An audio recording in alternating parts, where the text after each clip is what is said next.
December 8ನೇ ತಾರೀಕು ಬೆಳಗಾವಿಯಲ್ಲಿ ಅಧಿವೇಶನ ಪ್ರಾರಂಭ ಮಾಡಲಿಕ್ಕೆ ಡೇಟನ್ನು ತೀರ್ಮಾನ ಮಾಡಿದ್ವಿ. ಮುಖ್ಯಮಂತ್ರಿ ಒಪ್ಪಿಕೊಂಡಾರೆ ಡಿಸೆಂಬರ್ 8ಕ್ಕೆ ಪ್ರಾರಂಭ. ಬಟ್ ಸರ್ ಯಾವುದು ಸರಿಯಾಗಿ ಚರ್ಚೆನೇ ಆಗಲಿಲ್ಲ ಉತ್ತರ ಕರ್ನಾಟಕದ ಅಥವಾ ಅಭಿವೃದ್ಧಿಗಳ ಬಗ್ಗೆ. ಬಟ್ ಈಗ ನೋಡಿ ಹಂಗಾಗಿದೆ. ನಾನು ಎಷ್ಟೋ ಸರಿ ನೀವು ಹೇಳೋದನ್ನು ಹೇಳಿದ್ದೀನಿ, ಯಾರಿಗೂ ಸೀರಿಯಸ್ನೆಸ್ಸೇ ಇಲ್ಲ. ಉತ್ತರ ಕರ್ನಾಟಕ ಬರ್ತಾರೆ, ನಾವು ಪ್ರತಿ ಬುಧವಾರ 2 ದಿವಸ ಉತ್ತರ ಕನ್ನಡ ಸಮಸ್ಯೆಗಳ ಬಗ್ಗೆ ಫಿಕ್ಸ್ ಮಾಡಿರ್ತೀನಿ.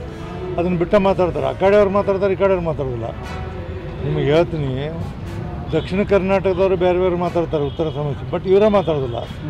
ಏನು ಮಾಡ್ಬೇಕು ಇದಕ್ಕೆಲ್ಲ? ಈಗ ನಾನು ಆಗಲೇ ಒಂದು ಇದನ್ನು ಮಾಡಿದ್ದೀನಿ, ಒಂದು ಸರ್ಕ್ಯುಲರ್ ಕಳ್ಸೋಕೆ ನಮ್ಮ PS ಡ್ರಾಪ್ ಮಾಡಿದ್ದೀನಿ. 2 ದಿವಸ ಕಳಿಸ್ತಾನೆ ಬೆಳಗಾವಿ ಅಧಿವೇಶನ. ನಾನು ಈಗ 31ನೇ ತಾರೀಕು ಮೀಟಿಂಗ್ ಇಟ್ಕೊಂಡಿದ್ವಿ. DC ಯಲ್ಲೇ ಹೋಗ್ತಾರಂತ, ಅದಕ್ಕೆ ಡೇಟ್ ನೆಕ್ಸ್ಟ್ ಹೇಳ್ತೀನಿ ಮಾಡಿ. ಈ ಸರಿ ಆ ಥರ ಆಗಲಂಗೆ ನೋಡ್ಕೊಳ್ತೀನಿ ಅನ್ನೋದು ನಾನು ಸಂಪೂರ್ಣ ನಿಮ್ಮ ಭರವಸೆಯನ್ನು ಕೊಡ್ತೀನಿ. ಇಲ್ಲ, ನಾವು ಬೇಕಾದಷ್ಟು ಬಡ್ದಾಡಿದ್ರ ಸಲುವಾಗಿ ಶಾಸಕರ ಮನೆಯೆಲ್ಲ ರೈಟಿಂಗ್ದಾಗ ಕಳಿಸಿ ಮಾಧ್ಯಮದವ್ರಿಗೆ ಬಿಡುಗಡೆ ಮಾಡಿ ಈ ಥರ ಆಗಿದೆ, ಈ ಥರ ಹಿಂದಿನ ರೆಫರೆನ್ಸ್ ನಮ್ಮ PS ರೆಫರೆನ್ಸ್ ತೆಗೀರಿ ಅಂತೇಳಿ ಆ ರೆಫರೆನ್ಸ್ ತೆಗೆದ ಮಾಡಿ ಒಂದು ಲೆಟರ್ ಬರೆದ ಎಲ್ಲರಿಗೂ ನಮ್ಮ ವಿಧಾನ ಪರಿಷತ್ 75 ಮಂದಿ ಕಳಿಸಿ ಕೊಡ್ತಾರೆ. ಸ್ಥಳೀಯ ನಾಯಕರಿಗೆ ಇಲ್ಲಿ ಅಭಿವೃದ್ಧಿ ಬಗ್ಗೆ ಆಸಕ್ತಿ ಇಲ್ಲೋ ಅಥವಾ ಹೆಂಗೆ ಏನಂತ ನಾ ಹೇಳೋದು ಏನಾಗತ್ತೆ ಅಂದ್ರೆ, ನಾ ಹೇಳಿ ನಿಮ್ಗೆ ಭಾಳ ಸರಿ ಹೇಳೀನಿ, ಎಲ್ಲಿವರೆಗೆ ದುಡ್ಡು ತೊಗೊಂಡು ಓಟಕ್ಕವ್ರು, ದುಡ್ಡು ಕೊಟ್ಟು ಓಟಕ್ಕವ್ರು ಮಠ ಪ್ರಜಾಪ್ರಭುತ್ವಕ್ಕೆ ಕೇಳೋದು ತಪ್ಪಂತ ನನಗೆ ಅನಿಸ್ತೈತಿ. ಇದು ಎಲ್ಲಿ ಇದಕ್ಕೆ ಕಾಲ ಸುಧಾರಣೆ ಮಾಡಬೇಕು ಹೊರತಾಗಿ ನಮ್ಮಿಂದ ಸುಧಾರಣೆ ಆಗೋದು ಸಾಧ್ಯ ಇಲ್ಲ ಅಂತ. ಯಾರು ಪ್ರಿನ್ಸಿಪಲ್ ಮೇಲೆ ಎಲೆಕ್ಷನ್ ನಿಲ್ತಾರ ಅವ್ರು ಸೋತು ಬಿಡ್ತಾರೆ.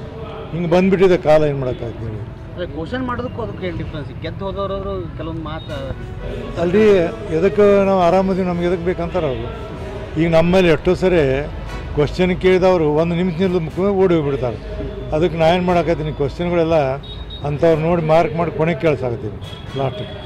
ಎಲ್ಲ ಗುದ್ದಾಡ್ತೀರಿ, ಎಲ್ಲ ಏನಂದ್ರೆ ಈ ಭಾಳ ಕೆಟ್ಟದ ಕೆಲಸ ಇದೆ. ನವೆಂಬರ್ ಕ್ರಾಂತಿ ಅಂತ ಹೇಳ್ತಾ ಇದ್ದಾರೆ. ಅದು ನವೆಂಬರ್ ಕ್ರಾಂತಿಯೋ ಡಿಸೆಂಬರ್ ಕ್ರಾಂತಿಯೋ, ಕ್ರಾಂತಿ ಮಾಡೋರು ಕ್ರಾಂತಿ ಮಾಡಿಸ್ಕೊಳ್ಳೋರು ಅಲ್ಲಿದ್ದಾರವರು, ಅವ್ರ ಬಗ್ಗೆ ನಾನು ಮಾತಾಡೋದಿಲ್ಲ. ಏನಿಲ್ಲ, ಕಣ್ಣಿದೆ ನೋಡ್ಕೋತ ಹೋಗೋದಷ್ಟು ನಮ್ಮ ಕೆಲಸ.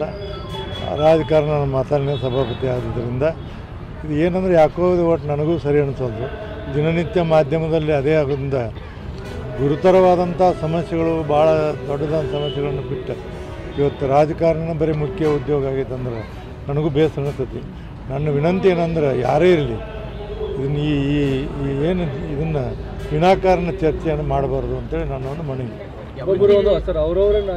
ಅಲ್ಲಲ್ಲ, ಅವ್ರು ಏನೋ ಮಾಡಿ ನಾ ಏನಂತೀನಿ, ನಾನು ಇಡೀ ಕರ್ನಾಟಕದ ಜನತೆ ಪರವಾಗಿ ನಾ ಹೇಳೋದೇನೆಂದ್ರೆ, ಬೇಕಾದಷ್ಟು ಕೆಲಸಗಳು ಅದ್ರ ಬಗ್ಗೆ ಚರ್ಚೆ ಮಾಡಿ ಇದ್ರ ಬಗ್ಗೆ ಮಾಡಬೇಡ್ರಿ ಅಂತ ಸಭಾಪತಿಯಾಗಿ ಹೇಳೋದಷ್ಟು ನನ್ನ ಧರ್ಮ ಬೇರೆ ಹೇಳ್ತೀನಿ.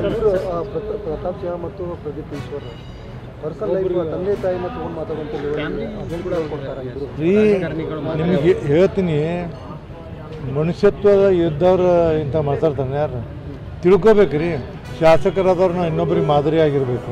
ನಮ್ಮನ್ನು ನೋಡಿ ಈಗ ನೀವು ಸ್ಕೂಲ್ನಾಗ ಹೇಳ್ತಾರಲ್ಲ, ಮಾಸ್ತರು ಓಡಿ ಹುಚ್ಚು ಇದ್ರೆ ಏನು ಮಾಡ್ಕೈತಿ ಅಂತೇಳಿ, ಹಂಗೆ ಪರಿಸ್ಥಿತಿ ಬರ್ತೈತಿ.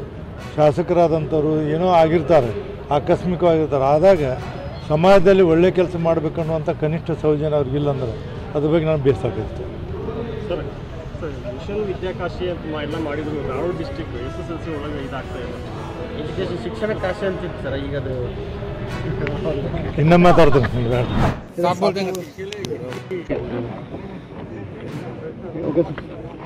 सर अभी आपकी ये जो जीत हुई है, इस जीत को लेकर आप क्या कहेंगे? किसानों का जीत है, बीदर जिले के किसानों के हित के लिए जीत है और सबके सुख के लिए जीत है।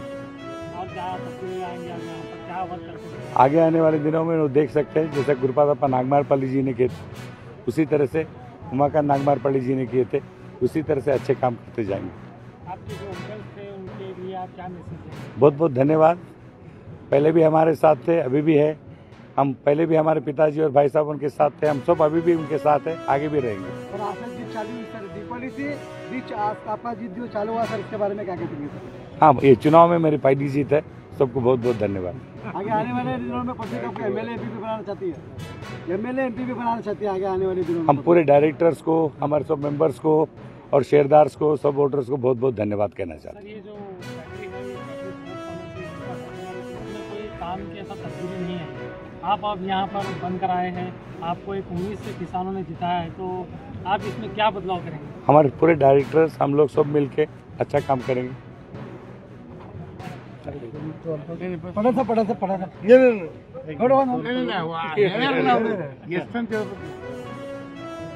सर ये जीत पर आप क्या कहेंगे? विवेकानंद नागमारपल्ली जी जीत चुके हैं और उनको जो सभी लोगों ने वोट दिया है एक भरोसे पर, तो आपका क्या ख्याल रहेगा? मैं सभी